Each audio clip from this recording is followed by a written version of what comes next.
उत्तर प्रदेश के एक छोटे से गांव परखापुर में 3 भाई बलराम, हरिदास और छोटा भाई किशन एक साथ रहते थे। तीनों के साथ उनकी पत्नियां भी रहती थी। बलराम की पत्नी का नाम ज्योति, हरिदास की पत्नी का नाम रीना और किशन की पत्नी का नाम राधा था। वे सभी एक परिवार की तरह मिलजुल कर रहते थे। इस बार तो लगता है हमारे खेत की फसल गांव वालों से ज्यादा होगी। हाँ भैया, इस बार हर कोई हमारी खेती की तारीफ कर रहा है। आज तो हरिया काका भी खेतों पर आए थे, बोल रहे थे बेटा इस बार तुम्हारे खेत में हर किसी से अच्छी फसल होगी और ये तुम सब तीनों भाइयों की मेहनत का परिणाम है। हाँ भैया, सबसे ज्यादा मेहनत तो बड़े भैया ने की है। वो तो हमेशा अपना ज्यादा समय खेतों पर ही बिताते हैं। हाँ किशन, खेतों से लगाव ही इतना है। माता पिताजी के गुजरने के बाद जब भी मैं खेतों पर होता हूँ तो ऐसा लगता है कि मैं पिताजी के साथ खेतों पर काम कर रहा हूँ। सच कहा भैया, माँ पिताजी की याद तो मुझे भी आती है। इस तरह तीनों भाइयों की आपस में अच्छी बनती है, लेकिन ज्योति और रीना राधा के साथ बेगानों जैसा व्यवहार करती थी। दीदी जरा रसोई देख लीजिए, मैं सब्जी काट लेती हूँ। देख राधा, ये रसोई का काम मुझसे नहीं होता। वैसे भी बिना रसोई में जाए ही पसीना टपक रहा है, और जब रसोई में जाऊंगी तो क्या हाल होगा मेरा। हाँ, एक काम कर, तू रसोई संभाल ले, रीना आराम से सब्जी काट लेगी। हाँ दीदी, ये सही रहेगा। ठीक है दीदी, आप ही सब्जियां काट लो, मैं रसोई के दूसरे काम निपटा लेती हूँ। अब राधा रसोई में जाकर चावल चढ़ाकर आटा गूंदने लगती है, लेकिन वो वहाँ पर खुद से ही बातें कर रही थी। हर रोज मैं ही रोटियां बनाती हूँ, एक दिन दीदी बना देंगी तो क्या हो जाएगा। उधर ज्योति और रीना आपस में बात कर रही होती है। देखा रीना, सबसे छोटी होकर महारानी बनना चाहती है। अरे हम बड़े हैं या ये जो हमारे ऊपर अपनी हुकूमत चलाएगी। अभी से इसे डांट के ना रखा तो ये हमारे घर की नौकरानी बनाकर रख देगी हमें। हाँ दीदी, आप ठीक कहती हो, आपने इसे रसोई में भेजकर बहुत अच्छा किया। एक दिन दोपहर का खाना बनाते समय राधा से नमक थोड़ा ज्यादा पड़ गया। फिर जब सभी लोग खाने को बैठे तभी ज्योति चिल्लाते हुए बोली, छी! क्या हुआ दीदी? होगा क्या, सब्जी में इतना ज्यादा नमक है कि जुबान टेढ़ी हो जा रही है। ना जाने कब अक्ल आएगी इस राधा को। इस घर में आए 1 साल हो गया, लेकिन अक्ल 1 पैसे की भी नहीं है इसे। अरे रे, ये तो सच में बहुत कड़ा नमक है। पता नहीं देवर जी को ये गरीब घर की लड़की कैसे पसंद आ गई। अरे गरीब तो गरीब, ऊपर से काम करने का भी ढंग नहीं है। अरे बस भी करो तुम दोनों, होगी गलती बेचारी से। इस बार नमक का सही अंदाजा नहीं मिला होगा उसे। माफ कर दीजिए दीदी, पता नहीं कैसे गलती से ज्यादा हो गया, अगली बार ध्यान रखूंगी। इस बार रीना की बातों ने उसे दुखी कर दिया। वो अंदर से रुआसी होकर घर के दूसरे काम करने लग जाती है। और एक दिन सुबह से खेत में काम करके राधा भारी मटके में पानी भरकर लाई। उसके हाथ कांप रहे थे, कपड़े भीग गए थे। क्यों रे, एक मटका पानी लाने में इतना समय कहाँ लगा दिया? क्या कर रही थी वहाँ? अरे ये क्या बोलेगी, मैं बताती हूँ। एक दिन मैंने इसे गांव की औरतों के साथ बात करते हुए देखा था। जब भी ये पानी लेने जाती है, गांव की औरतों के साथ गप्पे लड़ाती है, इसीलिए इसे घर आने में इतना टाइम हो जाता है। दीदी, कुएं पर भीड़ थी, इसीलिए घर आने में थोड़ी देर हो गई। दोनों भाभियां उसकी बात को अनसुना कर देती है। कुछ दिन बाद घर पर एक मेहमान आता है। राधा ने सुबह से मेहनत करके उनके लिए गर्मा गर्म रोटियां, मटर पनीर, छोले और पूरियां बनाई हुई थी। सब तैयार हो गया है, बैठिए आप लोग, मैं खाना परोस देती हूँ। तू तो रहने ही दे, मैं खुद परोस लूंगी। जा तू घर के दूसरे काम कर। ठीक है दीदी, आप ही परोस लो, ये सब मैंने बनाया खास आपके लिए। राधा दरवाजे के पीछे खड़ी सब सुन रही थी। उसके चेहरे पर दर्द साफ दिखाई दे रहा था। लेकिन वो बाहर कोई भाव नहीं दिखाती। फिर खाना खाने के बाद मेहमान तारीफ करता है। वाह बलराम भाई, भाभी तो वाकई स्वादिष्ट खाना बनाती हैं। खाना खाने के बाद ऐसा मन कर रहा है उंगलियां चाटते रह जाएं। कुछ दिन बाद नाग पंचमी का दिन आया। पूरे गांव में पूजा की तैयारी हो रही थी। राधा भी अपने पुराने लेकिन साफ कपड़े पहनकर तैयार हो गई। दीदी, मैं भी पूजा में चलूंगी। बस अपने परिवार की एकता के लिए मनोकामना मांगी थी, तो सोच रही हूँ आज आपके साथ चल लेती हूँ। तू और ऐसे कपड़ों में जाएगी, लोग क्या कहेंगे? और नहीं तो क्या, लोग हमें ही ताने मारेंगे कि इनकी देवरानी के पास कपड़े नहीं है। पर दीदी, मैं भी तो। बस ज्यादा बात मत कर, जैसा कहा है वैसा कर। राधा का चेहरा उतर जाता है। चाहकर भी वो कुछ बोल नहीं पाती और घर के अंदर जाकर दूसरे काम करने लगती है। लेकिन आगे जो होता है, क्या वो राधा का मंदिर ना जाने की वजह थी या फिर कुछ और? एक दिन अचानक, अरे अरे, पानी जल्दी लाओ, हमारे खेत में आग लग गई है। हे भगवान, ये क्या हो गया? रुको भैया, मैं गांव वालों को बुलाता हूँ, अकेले आग बुझाना मुश्किल होगा। ये लो भैया, बाल्टी का पानी। मैं कुएं से पानी भर कर लाता हूँ, तुम दोनों रुकना मत, खेतों में पानी फेंकते रहना। गांव वाले दौड़े, बाल्टियां और डोल लेकर आए, लेकिन तेज हवा ने सब मेहनत बेकार कर दी। कुछ ही देर में सारा अनाज राख हो गया। पूरा खेत खाली और काला हो गया। फिर खेत की बात घर पर पहुंची। हे भगवान, अब घर कैसे चलेगा? बिना अनाज के हमारे घर में गेहूं की रोटी और चावल कैसे बन पाएंगे? दीदी, अब तो पैसों की तंगी बढ़ जाएगी, सोचकर ही डर लग रहा है। अपने कमरे में किशन चुप था, लेकिन उसके मन में चिंता साफ दिख रही थी। तभी राधा ने धीरे से बोलना शुरू किया। देखिए जी, जो होना था वो तो हो गया। अब ऐसे हाथ पर हाथ धरकर बैठने से कुछ नहीं होगा। मुझे सिलाई, कढ़ाई और हाथ का काम अच्छे से आता है। मैं काम शुरू करती हूँ। अगर पैसे आए तो हम फिर से खेती शुरू कर सकते हैं। हाँ राधा, मैं भी बाजार से सूखी लकड़ियाँ बेच लेता हूँ। हम दोनों मिलकर इस परिवार को मुसीबत से बाहर निकालेंगे। राधा ने पुराने कपड़ों से थैले, रुमाल, कढ़ाईदार चादरें बनाना शुरू किया। गांव की औरतें उसके पास आने लगी। वो सभी थोड़ा बहुत सामान खरीद लेती थी। धीरे धीरे रसोई में फिर से चूल्हा जलने लगा। अरे राधा बिटिया, तूने सिलाई का काम शुरू करके पूरे गांव को सहूलियत दी है। अब हमें सिलाई के लिए दूर नहीं जाना पड़ता। बस ये सब तो आप ही के आशीर्वाद है। सदा सुखी रह बेटा। अच्छा, ये कपड़ा दे रही हूँ और नाप का ब्लाउज भी है इसी में, तो मेरा एक ब्लाउज सिल देना। अब राधा और किशन की मदद से घर के हालात फिर से ठीक हो गए, लेकिन ज्योति और रीना के मन में उनके लिए जरा भी कदर नहीं आई। वे बस उन्हें ऐसे देखती जैसे उनकी मेहनत कोई मायने नहीं रखती हो। अरे सिलाई करने से घर थोड़ी ना चल रहा है। हमारे पति जो काम करके पैसे ला रहे हैं, सारा घर तो उसी से चल रहा है। सही कह रही हो दीदी, असली जिम्मेदारी तो हमारे पति संभाल रहे हैं। कुछ महीनों बाद दिन रात की मेहनत और कमजोर शरीर के कारण राधा बीमार पड़ गई। भैया, राधा की तबीयत पिछले कई दिनों से खराब चल रही है। उसकी कमाई का जो भी पैसा मिलता है घर चलाने के लिए, हम आपको ही दे देते हैं।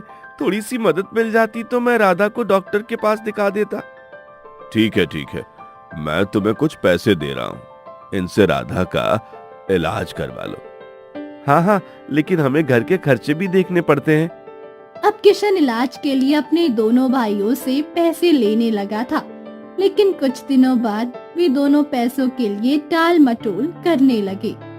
देख किशन, अब राधा की बीमारी में ज्यादा पैसे लग रहे हैं, ऊपर से तेरा काम भी मंदा हो गया।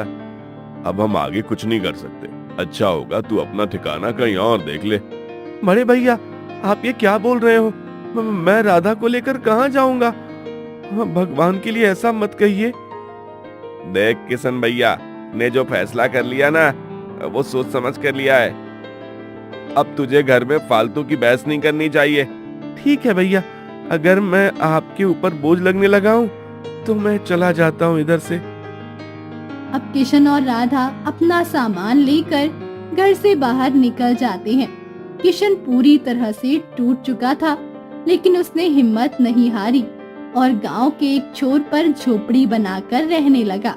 उसकी झोपड़ी कमजोर होने के कारण बरसात के समय टपकती थी, लेकिन वो फिर भी परेशानियां झेलकर गुजारा कर रहा था। मेरे होते हुए भी आपको घर और बाहर दोनों जगह का काम करना पड़ता है। आपको काम करता देख मुझे बहुत दुख होता है। इस बीमारी से तो अच्छा होता भगवान मुझे अपने पास ही बुला लेते। ऐसा नहीं बोलते राधा, हर एक जीवन में सुख और दुख सबका साथी होता है। चाहे कितने भी बदतर हालात हो जाएं, मैं तुम्हारा साथ कभी नहीं छोड़ूंगा। इसी तरह दोनों साथ रहते हुए समय बिताने लगे। धीरे धीरे राधा ठीक हो गई। अब किशन लकड़ी बेचने के साथ साथ मिट्टी पत्थर से छोटी मूर्तियां बनाने लगा। कई बार लोग कम दाम देकर ले जाते, तो कुछ तो अपना धौंस दिखाकर बिना पैसे दिए ही मूर्तियां उठा ले जाते। ना जाने कैसे कैसे दिन देखने पड़ रहे हैं। आज तो कुछ बदमाश बिना पैसे दिए ही मेरी मूर्तियां उठा ले गए। आप ठीक है ना? आपका ठीक रहना जरूरी है और आप ज्यादा चिंता मत करो। ऊपर बैठा भगवान हर गरीब के साथ हो रहे अन्याय को देख रहा है। हाँ मैं ठीक हूँ, लेकिन मेरी कई दिनों की मेहनत मिट्टी में मिल गई। उधर बलराम और हरिदास का कारोबार अब अच्छा चलने लगा था। बेटियां पैदा हुई, घर आंगन में हंसी खुशी गूंजने लगी। मगर राधा और किशन का जीवन अभी भी संघर्ष से भरा था। इसी बीच राधा ने भी एक प्यारी सी बच्ची को जन्म दिया, जिसका नाम नीलिमा रखा गया। कितनी प्यारी बच्ची है अपनी, ऐसा लगता है जैसे खिलाने वाली गुड़िया हो। हाँ राधा, हमारी बच्ची हमारी सबसे बड़ी दौलत है। नीलिमा धीरे धीरे बड़ी होने लगी। वो अब अपने पिता को मूर्तियां बनाते देखती और चुपचाप हाथों से वहीं आकर देने की कोशिश करती। वाह बेटी, तुम्हारे हाथों में जादू है। तुम तो मुझसे भी अच्छी मूर्तियां बना लेती हो। पिताजी, ये सब तो बस आपसे ही सीखा है। अरे, मैंने पहले ही कहा था, हमारी नीलिमा में बहुत सारे हुनर हैं। मैं तो कह देती हूँ, एक दिन हमारी नीलिमा हमारा नाम जरूर रोशन करेगी। वक्त के साथ नीलिमा की कला निखरती गई। जन्माष्टमी से पहले उसने भगवान कृष्ण की एक ऐसी सुंदर मूर्ति बनाई कि देखने वाले दंग रह गए। अरे वाह, क्या कमाल की मूर्ति बनाई है। इस मूर्ति को देखकर तो लगता है स्वयं कृष्ण भगवान ने साक्षात दर्शन दे दिए। जय हो ठाकुर जी की। इस तुच्छ इंसान का प्रणाम स्वीकार करें। हाँ मालिक, ये मूर्तियाँ मेरे हाथ की नहीं बल्कि मेरे बच्ची के हाथ की बनी है। मेरी बिटिया नीलिमा के हाथ की ये सारी कारीगरी है। क्या सच में नीलिमा बिटिया ने ये मूर्तियाँ बनाई हैं? हाँ मालिक। कमाल है, ऐसा लगता है नीलिमा बिटिया के हाथ में खुद भगवान ने अपनी कृपा बरसाई है। कुछ दिन बाद जन्माष्टमी से एक दिन पहले किशन और नीलिमा मूर्ति लेकर बाजार पहुँचे। भीड़ में एक व्यापारी की नजर उस पर पड़ी। ये मूर्ति किसने बनाई? साहब, ये मूर्ति तो मेरी बिटिया ने बनाई है। अति सुंदर। इस मूर्ति को देखकर तो लगता है कि इसकी कीमत रखना भी गलत होगा है। लेकिन मैं ये मूर्ति बिकने के लिए है, तो मैं इस मूर्ति की मुंह मांगी कीमत देने के लिए तैयार हूँ। मालिक, आप तो बहुत बड़ी बात बोल गए। मुझे आपके ऊपर पूरा यकीन है। आप जो भी कीमत दे देंगे मैं उसे ले लूंगा। आपको जो ठीक लगे वही दे दीजिए। व्यापारी ने बिना झिझक 1.5 लाख रुपए किशन के हाथ में रख दिए और मूर्ति लेकर चला गया। इतने पैसे तो हमने कभी नहीं देखे होंगे। बेटी, ये किस्मत नहीं, तेरे हाथों की कारीगरी है। अब उन पैसों की मदद से किशन ने बेहतर सामान और औजार खरीदे और उनसे और भी ज्यादा खूबसूरत मूर्तियां बनाने लगा। सुनो कारीगर, तुम्हारी मूर्तियां तो बाजार में छा गई हैं। शहर में इन मूर्तियों की मांग बढ़ रही है। अगर तुम समय पर मूर्तियां दे दो तो मैं ही तुम्हारी मूर्तियां खरीद लिया करूंगा। और हाँ, अब से तुम्हें बाजार आने की कोई जरूरत नहीं। मैं तुम्हारे घर ही मूर्तियां लेने आ जाया करूंगा। तुम तो बस मूर्तियों में चार चांद लगाने में जुट जाओ। और हाँ, नीलिमा बिटिया के हाथों की मूर्तियां ज्यादा महंगी बिक सकती हैं, तो बिटिया को इसी काम में लगा लो। धीरे धीरे उनका नाम दूर दूर तक फैल गया। अब उनकी गरीबी धीरे धीरे खत्म होने लगी। अब हमें किसी चीज की कमी नहीं है। हाँ हाँ हाँ राधा, ये सब कुछ नीलिमा बिटिया की मेहनत का फल है। इसी बीच बलराम और हरिदास का व्यापार डूब गया, कर्ज बढ़ गया और हालात इतने खराब हो गए कि वे मदद के लिए मजबूर होकर किशन के पास आए। कैसा है छोटे? अरे भैया, आप दोनों यहाँ आज इस गरीब और बेघर के पास कैसे आना हुआ? खैर, आप दोनों आ ही गए हो तो घर में आइए। अब बलराम और हरिदास दोनों झोपड़ी में जाकर बैठ जाते हैं। अरे नीलिमा बेटा, जरा चाय चढ़ा देना, तुम्हारे चाचा आए हैं। जी पिताजी, अभी चढ़ाती हूँ। और बताइए भैया, सब ठीक है ना? क्या बताएं किशन, कुछ भी ठीक नहीं है। हमारा अनाज का व्यापार ठप हो गया, घर के हालात बहुत खराब हो गए। अब गांव भर से हार जाने के बाद तुम्हारे पास मदद के लिए आए हैं। मदद? कैसी मदद? एक दिन जब मैं मजबूर था तब मैंने भी आप लोगों से मदद मांगी थी, याद तो होगा आप दोनों को। किशन, हमें माफ कर दे, हम अपनी पुरानी गलती पर आज ज्यादा शर्मिंदा हैं। अगर आज तूने हमारी मदद नहीं की तो हम सड़क पर आ जाएंगे।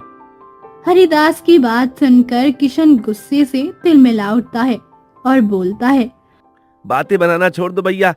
किसी दिन मैं भी आप दोनों के कहने पर सड़क पर आ गया था और आज मुझे सड़क पर करने वाले मुझसे ही मदद मांगने आ गए। वाह रे जमाना। किशन, मैं तेरे पैर पड़ता हूँ भैया, हमें सच में तेरी मदद की जरूरत है। बलराम को किशन के पैरों में गिरता देख राधा दौड़ आती है और बोलती है, ऐसा न करो भैया, आप हम सभी से बड़े हो।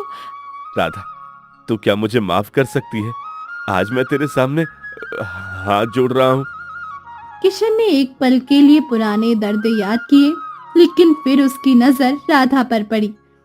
सुनो जी, बुरा समय किसी पर भी आ सकता है। जो हमारे साथ हुआ वही अब आपके भाइयों के साथ भी हो रहा है। हाँ, मैं मानती हूँ आपके दोनों भाई ने मुश्किल घड़ी में आपका साथ छोड़ दिया था, लेकिन अब उनके दिल में पछतावा है। हमें दोनों भाइयों को माफ कर देना चाहिए और इनकी मदद करनी चाहिए। राधा की भावना से भरी बातों ने किशन के कठोर दिल को पिघला दिया और फिर उसने निर्णय लिया। ठीक है राधा, तुम कहती हो तो मैं भैया की मदद कर देता हूँ। शुक्रिया किशन, आज से हम तेरी वजह से ही फिर संभल पाएंगे। हाँ किशन, अब तुम्हें यहाँ रहने की जरूरत नहीं, चलो हमारे साथ। तुम्हारे बिना हमारा पूरा परिवार अधूरा है। तुम्हारा घर तुम्हें आज भी याद करता है। इस तरह से तीनों भाई फिर से एक घर में रहने लगे। पुरानी कटुता धीरे धीरे मिट गई और रिश्तों में फिर से अपनापन लौट आया। अब पूरा परिवार फिर से मिलजुल कर हंसी खुशी एक साथ रहने लगा। राजमहल का भव्य दरबार सजा हुआ था, जहां राजा तेज सिंह अपने भव्य सिंहासन पर विराजमान थे। उनके पास रानी देवकी और राजकुमारी तारा बैठी थी। दरबार में सेनापति, मंत्री और अन्य दरबारी भी उपस्थित थे। तभी एक दूत दरबार में आ पहुंचा। महाराज तेज सिंह, मैं विक्रमगढ़ राज्य के राजा महाराज विक्रम देव का दूत हूँ। आपके लिए एक महत्वपूर्ण संदेश लाया हूँ। कहो, क्या संदेश लाए हो? महाराज, विक्रम देव अपने पुत्र राजकुमार आकाश के लिए आपकी पुत्री राजकुमारी तारा का हाथ मांगते हैं। यदि आपको यह प्रस्ताव स्वीकार हो तो वो अगली बार स्वयं अपनी महारानी के साथ यहाँ पधारेंगे। राजमहल में हलचल मच गई। सभी दरबारी एक दूसरे की ओर देखने लगे। राजकुमारी तारा ने लज्जा से सिर झुका लिया। यह एक महत्वपूर्ण निर्णय है। हम बिना विचार विमर्श किए कोई भी निर्णय नहीं लेते। पहले हमें राज पंडित से परामर्श करना होगा, इसलिए तुम एक दिन ठहरना होगा। मंत्री रघुनाथ, दूध के ठहरने के एक उत्तम व्यवस्था करो। मंत्री रघुनाथ सिर झुकाकर दूध को बाहर ले आया। राजकुमारी तारा शर्माते हुए दरबार से उठकर चली गई।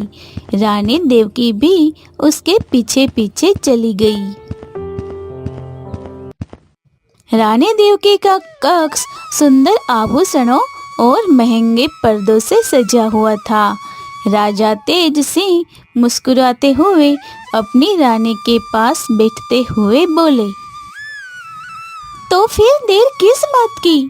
आप शीघ्रता से राजा पंडित को बुलाइए। मंत्री रघुनाथ पहले ही राज पंडित को बुलाने गए हैं। कुछ ही क्षणों बाद राजा पंडित कक्ष में प्रवेश करते हैं। महाराज, ये एक शुभ कार्य है, परंतु किसी भी विवाह से पूर्व हस्तरेखा का अध्ययन आवश्यक होता है। मैं राजकुमारी तारा का हाथ देखना चाहूंगा। राजा तेज सिंह तुरंत राज पंडित को लेकर राजकुमारी तारा के कक्ष में चले गए। रानी देवकी भी उनके पीछे पीछे चल पड़ी। राजकुमारी तारा अपने कक्ष में दर्पण के सामने बैठी थी। तभी राजा रानी और राजा पंडित कक्ष में प्रवेश करते हैं। पुत्री, राज पंडित तुम्हारा हाथ देखना चाहते हैं। राजकुमारी तारा ने सिर झुकाकर अपना हाथ आगे कर दिए। राजा पंडित गहरी नजरों से उसकी हथेलियों को देखने लगे। धीरे धीरे उनके चेहरे पर गंभीरता छा गई। क्या हुआ राज पंडित, तुम इतने चिंतित क्यों हो गए? क्या राजकुमार आकाश हमारी पुत्री के योग्य नहीं है? महाराज, राजकुमारी तारा की हस्तरेखा कहती है कि उसका विवाह एक राजकुमार से ही होगा, परंतु वो राजकुमार आकाश नहीं होगा। और सबसे भयावह बात यह है कि बोलो, आगे क्या लिखा है? महाराज, राजकुमारी के पति के हाथों आपकी मृत्यु लिखी है। यह सुनते ही पूरा कक्ष स्तब्ध हो गया। यह तुम क्या कह रहे हो? क्या तुमने अपना होश खो दिया है? महाराज, ये मैं नहीं, राजकुमारी की हस्तरेखा कह रही है। निकल जाओ यहाँ से। राज पंडित सिर झुकाकर चुपचाप कक्ष में बाहर चला गया। राजा तेज सिंह क्रोधित अवस्था में बाहर निकल गए। तभी रानी देवकी उनके पीछे आकर धीरे से बोली, लगता है आपने अपने जीवन में जो पाप किए थे उन्हें चुकाने का समय आ गया है। बकवास बंद करो, ऐसा कुछ नहीं होगा। अगर मेरी पुत्री के भाग्य में ऐसा पति लिखा है जो मुझे मारेगा, तो मैं उसकी शादी कभी होने नहीं दूंगा। इतना कहकर वह क्रोध में कक्ष से बाहर निकल गई। सुबह का समय था। गांव में हलचल थी। प्रताप अपनी कुल्हाड़ी कंधे पर रखकर जंगल को जाने को तैयार हो रहे थे। तभी उसकी माँ कल्याणी उससे बोली, बेटा, जंगल से लकड़ियाँ काटकर जल्दी घर आ जाना। और हाँ, गांव के किसी भी मामलों में पड़ने की कोई जरूरत नहीं तुम्हें। माँ, मैं तो लकड़ियाँ काट कर जल्द ही लौट आऊंगा। तो फिर कल सुरेश और जमींदार के बीच में बोलने की क्या जरूरत थी तुझे? सुरेश ने खुद कर्ज लिया था ना, जमींदार वापस लेने आया था। इसमें गलत क्या था आखिर? प्रताप का चेहरा गुस्से से भर गया। गलत ये था कि जमींदार ने उसे जरूरत से ज़्यादा ब्याज मांगा। सुरेश चाचा अपने पूरे जीवन में वह कर्ज नहीं चुका सकते थे। सच तो यही है माँ कि जमींदार की नज़र उसके खेत पर थी। अगर मैं बीच पे नहीं आता तो वो उनकी ज़मीन हड़प लेता।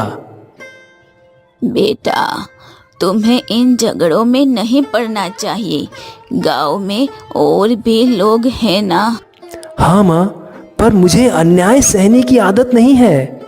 इतना बोलकर प्रताप घर से बाहर निकल गया। रास्ते में चलते हुए वह गहरी सोच में डूबा हुआ था। सामने से जमींदार अपने साथी दिनेश के साथ आ पहुंचा। कल मैंने तुझे माफ कर दिया था प्रताप, पर अब ध्यान रखना, मेरे किसी भी मामले में मत पड़ना। मैं तुम्हें गांव वालों के साथ अन्याय करने नहीं दूंगा। तू एक साधारण लकहाड़ा है, अपनी औकात में रहे। मेरी कुल्हाड़ी सिर्फ लकड़ी नहीं काटती जमींदार, अत्याचारों को भी काट सकती है। इतना कहकर प्रताप आगे बढ़ गया। जमींदार की आंखों में क्रूरता झलकने लगी। प्रताप के जाते ही जमींदार का साथी दिनेश जमींदार से बोला, चिंता मत कर, मैंने इसका इलाज ढूंढ लिया है। यह मूर्ख नहीं जानता कि मेरे राजा तेज सिंह से कितनी गहरी मित्रता है।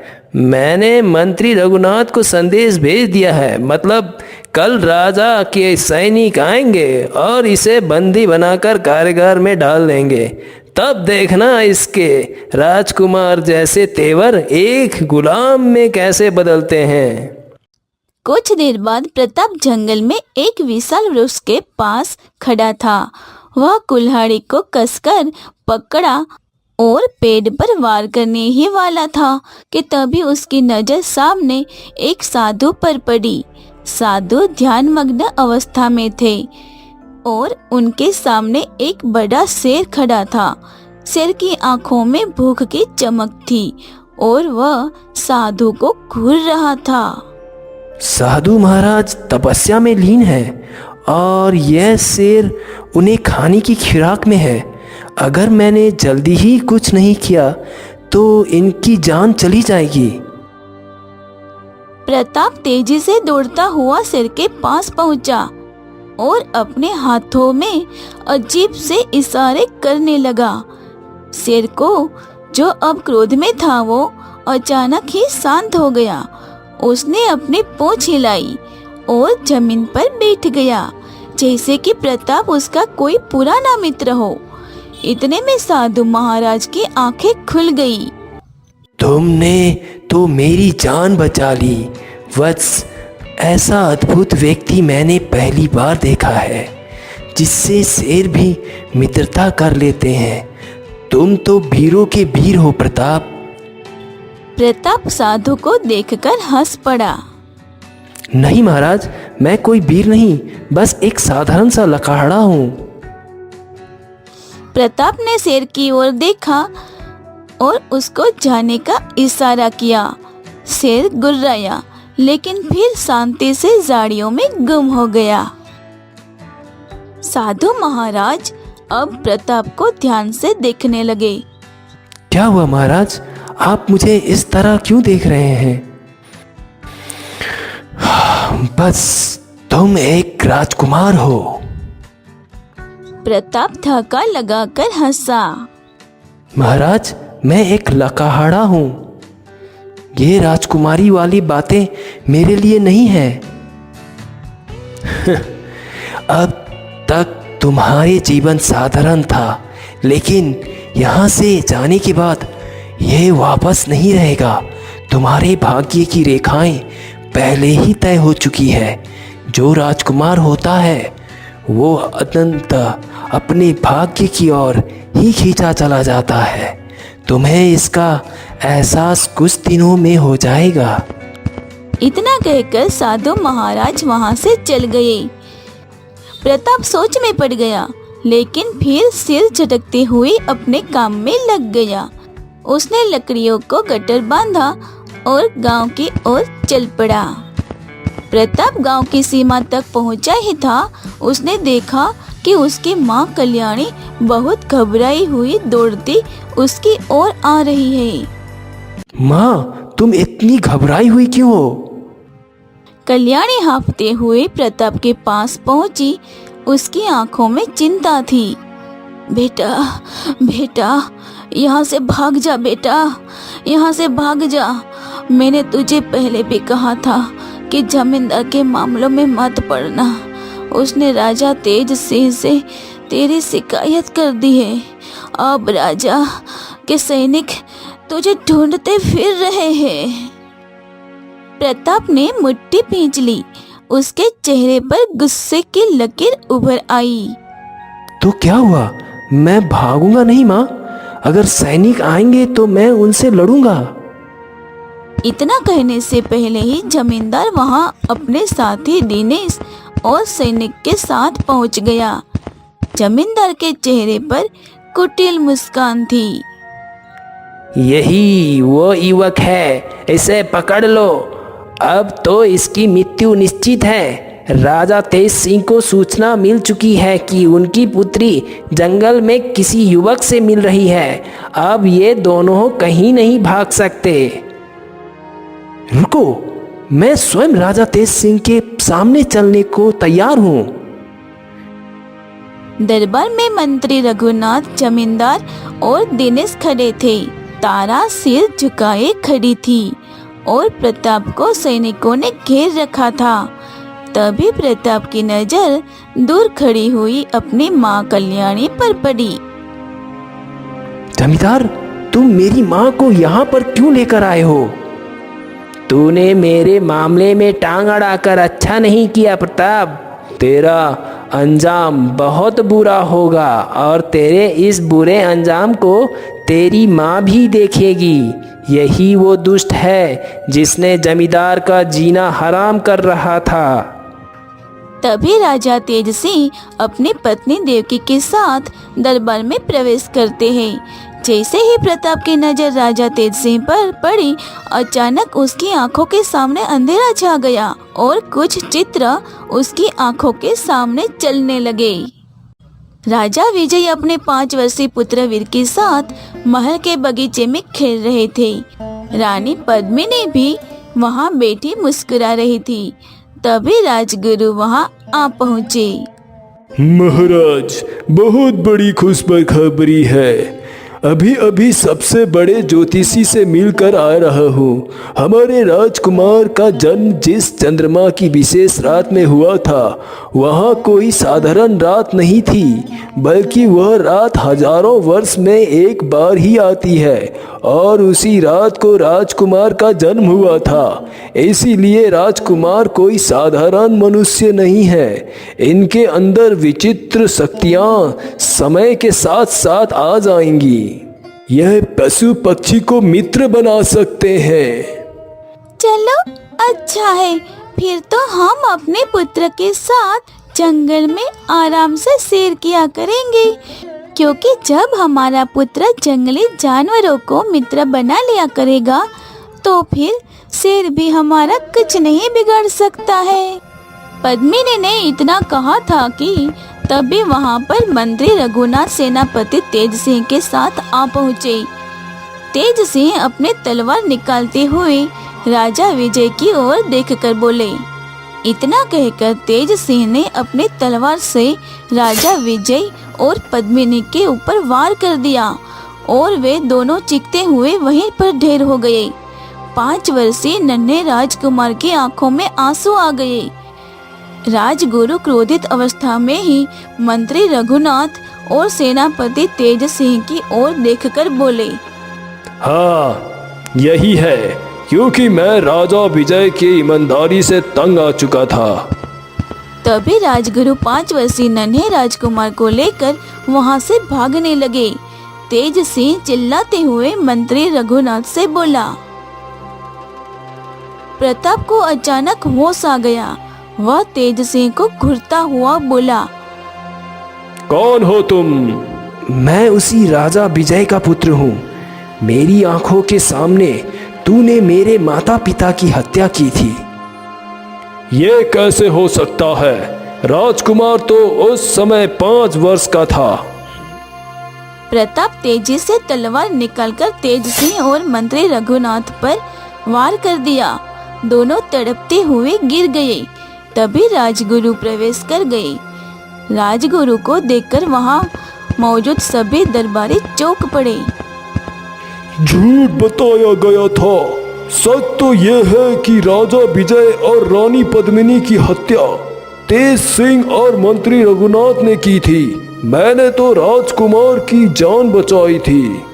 इतना बोलकर राजगुरु प्रताप की ओर देखकर बोले।